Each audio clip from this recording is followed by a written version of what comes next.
பூம்பேக்கு ஒரு வெட்டிங்காக, அதாவது எங்க சித்தி என் தங்கச்சியோட மேரேஜுக்காக நாங்க வந்து எங்க டீமோட மும்பைக்கு போயிருந்தோம். சாப்பாடு எல்லாமே வீட்லயே ப்ரிப்பரேஷன் பண்ணிட்டு எடுத்துட்டு போயிட்டோம். ஏன்னா ட்ரெயின்ல ஃபுட் எப்படி இருக்கு அப்படிங்கிறது மோஸ்ட்லி நெறைய பேத்துக்கு தெரியும். அதனால வீட்லயே எல்லாமே ரெடி பண்ணி நாங்க கொண்டு போயிட்டோம். கொஞ்சம் பாரு அண்ணனோட பேரு ஜொலிக்குதுடா. அதாவது ட்ரெயினில் வந்து புக் பண்ணிட்டோம்.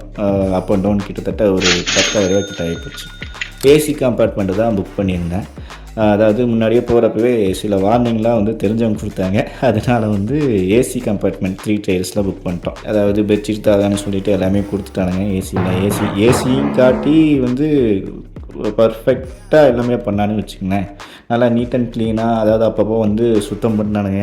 அதேமாரி ஏதாச்சும் தேவைன்னா உடனே சொன்னால் டக்குன்னு ரெடி பண்ணி கொடுத்தாங்க. அந்த விஷயத்தில் ரொம்ப பாராட்டலாம். பூனே ஜங்ஷனில் கொய்யாக்காய் நல்லா டேஸ்ட்டாக இருக்குன்னா அங்கே வாங்கி சாப்பிடுன்னு தம்பி சொன்னான். சரின்னு சொல்லிட்டு ஒன்று வாங்கிட்டோம். கிட்டத்தட்ட ஒரு 250 ஒரு 300 கிராம் கிட்ட இருக்குங்க ஒரு கொய்யாக்காய். அவ்வளோ பெருசாக இருந்துச்சு. ரேட்டு வந்து பார்த்திங்கன்னா 50 ரூபா சொன்னாங்க. நம்ம ஊரில் அந்த கொய்யாக்காய் டேஸ்ட் எப்படின்னு நம்மளுக்கு தெரியும். ஆனால் இங்கே வந்து பார்த்திங்கன்னா அந்த கொய்யாக்காய் ப்ளஸ் வந்து இந்த பேரிக்காய் சேர்ந்த காம்பினேஷன் எப்படி இருக்கும். கொய்யாக்காய் சாப்பிட்ட ஃபீல் இல்லைனாலும் டேஸ்ட் நல்லா இருந்துச்சு. பூனே போனீங்கன்னா கண்டிப்பாக வாங்கி சாப்பிடுங்க.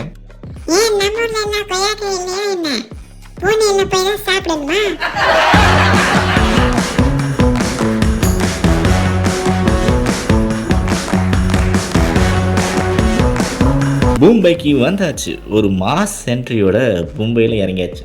அப்போ என்ன போய் ஜோலியை பார்க்க வேண்டியதானே அப்படின்னு சொல்லிட்டு இருக்கிற லக்கேஜ்லாம் காரில் ஏற்றிட்டு கிளம்பிட்டோம்.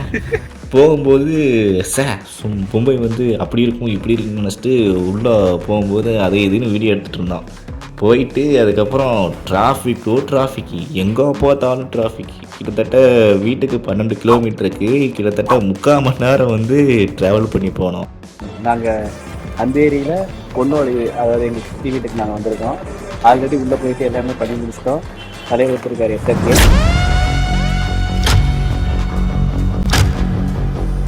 இப்போ நாங்கள் உள்ளே போகிறோம்.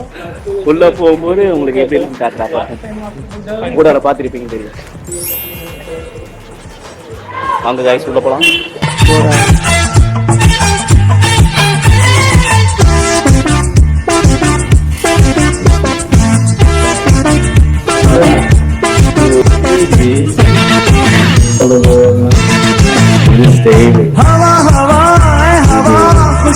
அப்புறம் என்ன, வீட்டுக்கு வந்தாச்சு. அதுக்கப்புறம் இஷ்டத்துக்கு ரீல்ஸு ஃபோட்டோன்னு எடுக்க ஆரம்பிச்சிட்டோம். எடுத்து முடிச்சதுக்கப்புறம் என்கேஜ்மெண்ட் டைமும் ஸ்டார்ட் ஆச்சு. அப்புறம் எக்யூப்மெண்ட் கொண்டு வந்த கேமரா எக்யூப்மெண்ட்லாம் எடுத்துகிட்டு நேராக நாங்கள் ஹாலுக்கு போயிட்டோம். ஹாலுக்கு போயிட்டு எல்லாத்தையும் செட் பண்ணிவிட்டு என்கேஜ்மெண்ட்டும் சூப்பராகவே முடிஞ்சிருச்சு. எப்படி வந்தாயோ புன்னகை தந்தாயோ. நிறைய பேர் என்கிட்ட கேக்குறீங்க, நைட்டு தூக்கம் வர மாட்டேங்குது டாக்டர், என்ன பண்ணலாம் அப்படின்னு கேக்குறீங்க. ஆமாங்க, போனை தூக்கி ஓரமா வச்சு தூங்கு மூதேவி. போனை பாத்துக்கிட்டே இருந்தா எப்படா தூக்கம் வரும்? போய் உட்காந்து 12 மணிக்கு உட்காந்து வீடியோ பாத்துக்கிட்டு எப்படி தூக்கம் வரும் உனக்கு? வைடா போனை வைடா. நாளைக்கு வரேன். அப்புறம் வந்து நாளைக்கு வேற வருவியா?